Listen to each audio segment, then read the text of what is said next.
Наместо да им ја одземе лиценцата, оти не ги исполнувале законските услови. Председателот на регулаторна комисија Марко Бислимовски дозволил компанијата Тритерол Петрол, која тргува со гориво на големо, да работи 15 месеци и да сврти промет од 3,1 милион евра, односно да оствари профит од речиси 230.000 евра, велат од финансова полиција, од каде денеска поднесоа кривична пријава во обвинителството против првиот регулатор за злоупотреба на службената положба и овластувања.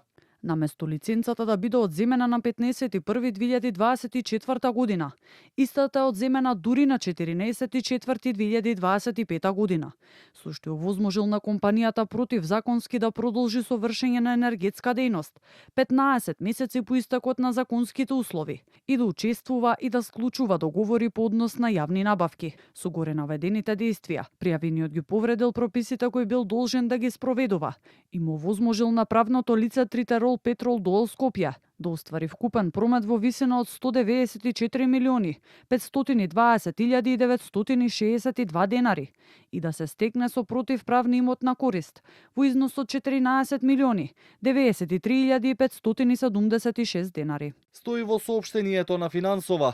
Бислимовски на пресконференција пак порача дека тој и регулаторна се отворени за соработка со сите институции со цел да се расчисти случајот и дека нема да дозволи да се извалка неговото име. Во однос на Тритерол Петрол уверува дека е постапено согласно закон и определените рокови, како што се постапува и со останатите компании. Воедно, вели дека и времето ќе покаже дали целта на кривичната пријава е да се направи политички притисок. Овие постапки се потврдувани од сериозен тим во регулаторната комисија за енергетика.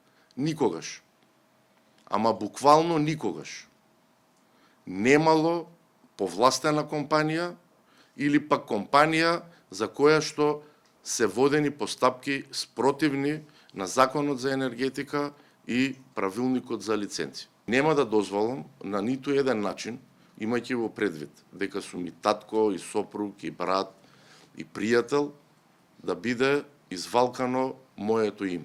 Времето ќе покаже дали имало или немало политички притисоци. Тритерол Петрол е во сопствеништво на Љупчо Пецов, викан Ѓаволот. Во изминатите години фирмата за трговија со гориво има повеќе кривични пријави, меѓу кои за фалсификување на документи за да добие тендери, доставување на нафта помалку од предвиденото со што е оштетуван државниот буџет, како и затајување на данок. Пецов во моментов се наоѓа во домашен притвор за предметот Синџир, откако претходно беше во бегство, а во 2014 година заедно со неговото семејство добија затворски казни од вкупно 20 години за слични злоупотреби. Името на Пецов е актуелно и периодов откако беше уапсен неговиот адвокат Фехми Стафа, кој зел 50.000 евра од него за да подмити апелацијски судија, за наместо во ефективен да оди во домашен притвор.